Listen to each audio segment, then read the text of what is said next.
여러분 안녕하십니까? C채널 뉴스입니다. 최근 발생한 군 관련 사고 이후 병사들의 인권 문제가 도마 위에 올랐습니다. 국방부는 인권 교관을 두겠다는 대책을 내놨지만 교계에서는 그 실효성에 의문을 제기하고 있는데요. 실질적인 대책이 무엇인지 정희민 기자가 보도합니다. 최근 발생한 28사단 윤일병 사건과 같은 사단 소속 관심병사 2명의 동반 자살 사건이 발생하면서 군병영의 반인권적 폐단이 드러났습니다. 현재 운영되고 있는 장병인권 보호제도에는 병영생활 전문 상담관 제도와 소원 수리 제도 등이 있습니다. 하지만 이번 사고로 인해 군인권 보호를 위한 기존 제도의 한계가 드러났다는 지적입니다. 이에 따라 국방부는 윤일병 사건 이후 군인권 업무 훈령을 전면 개정하고 대대급 이상 부대에 인권 교관을 두는 등의 계획을 발표했습니다. 이를 통해 국방부는 인권 침해 시 상담을 받을 수 있는 통로를 늘리고 인권 교육을 실시해 사고를 예방하겠다는 방침이지만 그 실효성에 대한 우려는 가시지 않고 있습니다. 한편 교계에서는 군인권 개선을 촉구하는 목소리가 잇따라 제기됐습니다. 대한예수교장로회 통합총회는 군대 내 폭력과 가혹행위가 국민들을 절망하게 만든다며 우려를 나타냈습니다. 한국기독교교회협의회는 병영문화 개선과 사고 재발 방지 대책을 위한 군의 진정성 있는 성찰을 요청했습니다.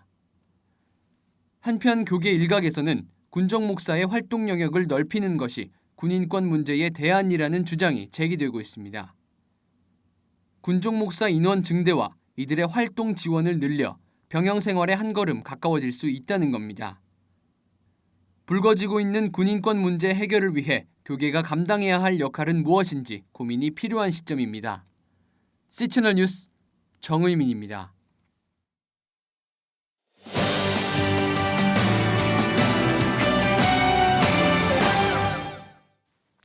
최근 발생한 육군 22사단 총기 사건과 또 윤일병 사망 사건을 두고 온 나라가 시끄럽습니다. 이러한 가운데 군 선교의 바람직한 방향을 고민하는 분들이 참 많으실 텐데요. 오늘 이슈를 보는 창에서는 한국기독교 군선교연합회 부설 생명존중센터장이며 또 육군 22사단 군종 참모를 역임하신 이용락 목사님과 함께 요즘 일어나고 있는 군대 내의 문제점을 진단하고 또 대안을 찾아보도록 하겠습니다. 목사님 안녕하십니까? 예, 안녕하세요. 네. 요즘은 정말 이 아들을 군대에 보낸 부모님들의 마음이 참 심란하실 텐데요. 예. 이 윤일병과 같은 이 사단에서 휴가를 나온 병사가 또 자살을 하는 일이 발생을 했습니다. 이러한 일련의 사건들에 대해서 좀 어떻게 보시나요? 예, 참 국민의 한 사람으로서 또 자식을 지금 군대 보낸 부모의 한 사람으로서 제가 참 안타깝게 생각합니다. 네. 그런데 제가 보기에는 좀 안타까운 것은 이러한 사건들이 너무 이렇게 와전이 되고 확대 재생산돼서 오히려 더 국민들을 불안하게 만드는 게 아닌가 싶은 생각이 듭니다. 공교롭게도 제 큰아들이 28사단 신병교육대 출신입니다. 네, 이번 윤일병 사건 그 부대에서 훈련을 받았고요. 지금도 인접부대에서 근무를 하고 있습니다. 그리고 제 둘째 아들도 내년 말이나 내후년 초에 또 현역병으로 입대해야 되는 그런 가운데 있거든요. 그렇지만 제가 큰아들하고 늘 수시로 이렇게 상담하고 또 대화하고 전화 통화도 하고 면회 오면 얘기를 많이 하는데 늘 그런 걸 물어봐요. 저도 부모니까. 그런데 아들이 항상 또 걱정하지 말라고, 아버지 요즘 옛날 군대 아니에요라고 그렇게 안심시키려고 보면서 제가 이것은 좀 특별한 경우, 그러니까 우리가 이 사건을 보면서 이것이 군에 전반적으로 만연한 악습이냐, 아니면 그 이병장 한 사람에 의해서 돌출적으로 발생한 특별한 어떤 사건이냐를 먼저 구분할 필요가 있다고 생각을 합니다. 이 국민들도 분노를 하고 있지만 사실 지금 아드님처럼 군복무를 하고 계신 이 장병들도 참 충격이 클 것 같은데요. 어떤 문제가 이러한 사건으로 좀 이어지고 있는 걸까요? 일단은 그 집단을 중시하는 과거 군대 내에서부터 존재했던 어떤 그 악습이 아직 완전히 뿌리 뽑히지 않았기 때문에 발생하는 문제라고 보고요. 그 다음으로는 어떤 그 병사 개인적 성향의 문제라고 생각을 합니다. 제가 육군본부에 좀 자료를 협조해서 여러 가지 사고 원인을 봤는데 재작년에 군대에서 자살한 병사들의 그 자살 요인을 분석을 했어요. 그랬더니 군대 내의 어떤 복무 부적응이라든가 구타나 뭐 악습 이것 때문에 자살한 것이 아니라 개인적 성향, 그러니까 우울증이나 예. 또 가정 환경으로 인해서 자살한 병사가 무려 25%더라고요. 예. 가장 많은 퍼센테이지를 비율을 차지하고 있었습니다. 그것을 볼 때 제가 보기에는 군대 내에 과거에 존재했던 그런 악습뿐만 아니라 그 군대에 입대한 그 어떤 개인적 어떤 자질들, 어떤 예. 성품에 의해서 이런 사건들이 발생한다고 봅니다. 예. 이 사건이 계속 발생을 하다 보니까 이제 국가에서도 이에 대한 대안을 내놔야겠죠. 예, 예. 보니까 국방인권협의회를 설치하겠다. 그리고 인권교관을 두겠다라고 얘기를 했는데 예. 이 인권교관이라는 개념이 어떤 개념인가요? 국방부에서 현재 하겠다라고 그 어떤 그 원칙을 밝힌 것이지 거기에 대한 아주 구체적인 어떤 그 방법과 대안이 나오지는 않은 걸로 알고 있어요. 예. 근데 문제는 뭐냐면 군대 내에 좀 인권 의식을 좀 강화시키자는 거죠. 인권 교육을 강화시키자는 것인데 그 인권 교육을 담당할 만한 사람이 없다는 거예요. 사실 누가 하겠어요? 뭐 예. 지휘관이 하겠어요? 아니면 뭐 또 항상 그 교육과 훈련에 또 여념이 없는 그런 간부들이 하겠어요. 그러니까 뭔가 좀 인권의 생명을 중시할 수 있는 인권을 중시할 수 있는 어떤 자원들을 투입하자는 건데 사실 군대에서 그런 자원들을 선별해내서 교육에 투입한다는 것이 현실적으로는 어려움이 있습니다. 예. 그러다 보니 결국은 제가 보기에는 어떤 외부의 도움을 받지 않을까 싶은 그런 생각이 듭니다. 예. 이 문제를 해결하기 위한 또 다른 대안을 생각해 보면 군종 장교 네. 또 군종 제도를 확대하자라는 그런 대안의 목소리도 나오고 있는데요. 사실 이러한 문제에 대해서 군종들이 할 수 있는 역할들이 좀 어떤 역할들이 있을까요? 군종 제도를 확대하자는 그 의견에는 저도 예. 전적으로 동감을 합니다. 예, 예. 그런데 이런 의견을 제시하는 것이 제가 보기에는 좀 종교계라는 것이죠. 예, 예, 예.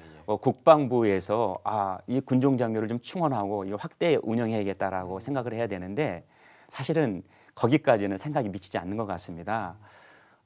단적으로 요번에 윤일병 사건이 난 그 28사단 그 포병 부대거든요.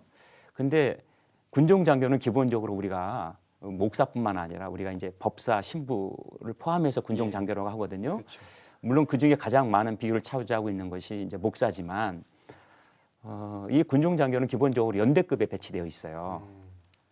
그런데 놀라운 것은 포병 연대에는 군종 장교가 배치되어 있지 않습니다. 아, 예, 그 이유가 혹시 이제 뭘까요? 전시가 되면 예. 포병은 그 대대별로 그 연대 배속을 나가거든요. 예. 그러다 보니까 그 개념에 의해서 평상시에도 사실 중요한데 네. 이게 전시 개념이다 보니까 아, 이 포병 연대에 군종 장교를 두고 있지 않은 거예요. 예. 예전에는 좀 뒀는데 한 10여 년 전부터는 포병 연대에 있던 군종 장교를 다 이제 없앴습니다. 이게 사실 미보직이거든요. 예. 그 무보직이기 때문에 군종 장교를 배치하지 않고요. 요번에 또 언론에서 많이 여러 가지로 이 문제를 보도하는데 놓치고 있는 부분이 그 윤일병 사건이 일어났던 부대는 군종 장교도 없는 부대고요. 아, 또 군의관도 없는 부대였습니다. 그 윤일병 주특기가 의무병이거든요. 예. 그리고 가해자들도 다 의무병인데 그 포병에 4개 대대가 있어요. 근데 그 4개 대대 가운데서 3개 대대만 군의관 편제가 돼 있는 겁니다. 예. 그러다 보니까 그 1개 대대는 어쩔 수 없이 군의관이 아니라 이제 부사관, 중사급의 부사관으로 배치를 했는데 네. 그 부대가 공교롭게도 윤일병 부대였고요. 아, 그런데 그 부대에 또 중사급이 간 것이 아니라 하사가 갔어요. 네, 네. 근데 보도된 걸 아시겠지만 하사와 함께. 예, 구타한 그 병장이 나이가 지금 24, 25으로 파악되고 있거든요. 하사보다 나이가 많았다. 그렇죠. 예, 예. 하사보다 나이가 많으니까 사실 하사가 자기보다 군생활도 오래 하고 나이가 많은 그 병장을 제대로 그렇죠. 통제할 수 있었겠는가. 네. 그러니까 이번에 좀 사건을 보면서 그 부대에 좀 군종 장교도 있고 군의관이 좀 있었으면 좀 방지할 수 있었지 않았을까. 네. 그런 안타까움이 있습니다. 네. 사실 뭐 군종 장교라고 하면 본인이 이제 이 자원을 해서 이제 들어갈 수 있는 그런 제도인데 군종 병사들 같은 경우는 본인의 보직이 있고 또 따로 하나의 보직을 더 맡는 거잖아요. 예. 그렇게 되면 조금 이제 전문성이라던가 그런 인권 보호에 대한 역할을 하는 그런 부분들이 좀 약할 것 같은데 그 부분에 대해서는 좀 어떻게 좀 생각을 예, 하시나요? 아주 좋은 지적이라고 네. 생각을 하고요. 오래전부터 우리 이제 뜻있는 분들이 또 우리 군종병과에서 대대급의 군종 장교를 배치하자. 그 근거가 뭐냐면 미군이 군종 장교가 약 1,300명 정도 됩니다. 네. 대대급에 배치하거든요. 네네네. 실전투 병력이 있는 데가 대대다 보니까 대대급의 군종 장교를 배치하는데 우리 군대는 연대급으로도 배치돼 있고 그다음에 연대도 이렇게 포병대처럼 배치가 안 돼 있거든요. 네. 그러다 보니까 이게 병사들이 힘들고 어려울 때 지원을 받을 수 있는 어떤 시스템이 자체가 인력 구조가 너무 취약한 거예요. 네. 군종 장교라고 해봤자 연대급이니까 연대가 한 2,000명 되잖아요. 너무 규모가 큰 거죠. 크죠. 네. 예, 그런데 그 말단 대대에 있는 병사가 연대에 있는 군종 장교에게 가서 네. 종교적 도움을 받는다는 것이 네. 힘들고요. 맞습니다. 또 한 가지는 지금 병영 상담관 얘기를 하는데요. 병영 상담관 제도가 전방 사단에는 3명이에요. 군종 장교보다 더 적어요. 그러니까 병력이 10,000명 있는데 3명이다. 그렇다면 이분들이 한 2개 연대를 담당하고 있거든요. 네. 그리고 또 우울증이나 정신분열증이 있었을 때 이번에 28사단 장병들이 자살을 했는데 뭐 우울증이라고 또 원인이 밝혀지기는 합니다. 근데 우울증 병사가 내가 문제가 있으니까 가서 진료를 받겠다. 가령 윤일병 사건이 터진 데는 군의관도 없어요. 네.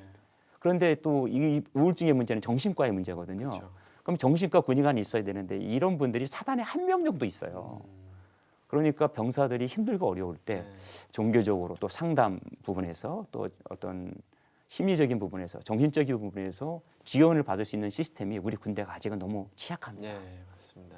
아까 그 이번 사건에 대해서 분석을 하실 때 개인적인 성향이 많이 좀 영향을 끼친다라고 말씀을 하셨는데 사실 기본적인 병영 내 문화 자체도 계속해서 이제 문제점으로 지적이 돼 왔거든요. 기본적인 그런 병영 문화 의식이 어떤 점이 좀 바뀌어야 된다고 생각을 하십니까? 우리가 분단된 국가에 살고 있는데도 불구하고 군대 오는 장병들의 어떤 심리를 보면 많은 피해의식을 갖고 있어요. 네. 병사들 상담하다 보면 우리 장병들 상담하다 보면 그들이 갖고 있는 게 끌려왔다라는 어떤 피해의식을 갖고 있어요. 인연을 버린다. 예. 마지막으로 이러한 문제들을 좀 해결하기 위해서 한국교회와 또 한국교회 성도들에게 당부하실 말씀 부탁드리겠습니다. 예, 좀 전에 우리 앵커님께서 지적하신 대로 이번 기회를 통해서 군종 장교가 좀 전 대대급까지 확대됐으면 좋겠다. 이것을 위해서 우리 교회가 좀 힘을 모아줬으면 좋겠다라는 생각을 합니다. 오래전부터 대대급이라도 힘들면 GOP 대대라든가 해안 대대만큼은 조금 군종 장교를 배치해달라는 얘기가 있었는데 사실 이것이 잘 받아들여지지 않았어요. 그런데 이번에 22사단 사건 터지고 나니까 국방부에서 이제 전방 GOP 대대에도 상당관을 배치하겠다라고 예. 말씀을 하셨거든요. 예. 그런데 제가 보기에는 상담관보다는 그 참 민간인이 가서 이 어떤 그 상담에서 가장 기본적인 것이 동질 문화거든요. 그런데 그게 군복을 입지 않은 민간인에게 자기의 문제를 다 얘기하는 것이 쉬울 것 같지만 상당히 어렵습니다. 네. 이 군부대 내 사건을 최소화하고 또 군 장병들의 마음을 어루만지는데 한국교회가 큰 역할을 하길 기대해 보겠습니다. 예. 목사님 오늘 함께해 주셔서 감사합니다. 예, 감사합니다. 다음 소식입니다. 한국기독교교회협의회와 북한의 조선그리스도교 연맹이 평양 봉수교회에서 8.15 한반도 평화통일 남북공동기도회를 개최합니다. 지난 12일 통일부로부터 방북 허가를 받은 한국기독교교회협의회는 회원교단과 연합기관에 소속돼 있는 19명의 대표단을 구성해 지난 13일 북한 평양으로 출발했습니다. 대표단은 오는 16일까지 평양에 체류하며 다양한 일정을 소화할 예정입니다. 교회협은 지난 6월 스위스에서 열린 국제협의회에서 조국련과 만나 남북공동기도회 개최에 대해 논의했으며 3년 만에 평양에서 남북교회가 함께 평화통일의 기도를 드릴 수 있게 됐다고 밝혔습니다. 한편 교회협은 지난 2011년 평양을 방문해 조국련과 함께 기도회를 개최한 바 있습니다. 여의도 순복음교회 이영훈 목사가 한국기독교총연합회 대표회장 후보로 등록한 것으로 알려졌습니다. 이영훈 목사는 지난 13일 오후 한기총 대표회장 후보 등록을 위한 발전기금을 입금한 후 대리인을 통해 후보 등록을 마친 것으로 전해졌습니다. 이 목사의 한기총 대표회장 후보 등록은 지난 12일 홍재철 목사가 대표회장 사퇴 의사를 밝힌 지 단 하루 만에 이뤄졌습니다.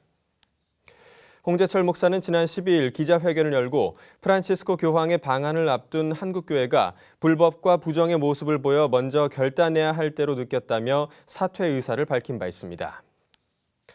한국기독교총연합회는 오는 16일 후보 등록을 마감하고 18일에는 후보 자격 심사, 20일에는 공청회를 진행할 예정입니다. 이어서 날씨를 전해드립니다. 날씨입니다. 광복절 우리나라는 기압골의 영향을 받다가 점차 고기압의 가장자리에 들겠습니다. 중부지방은 구름이 많겠고 남부지방과 제주도에는 비가 오다가 아침에 전라남북도를 시작으로 낮에는 대부분 그치겠습니다.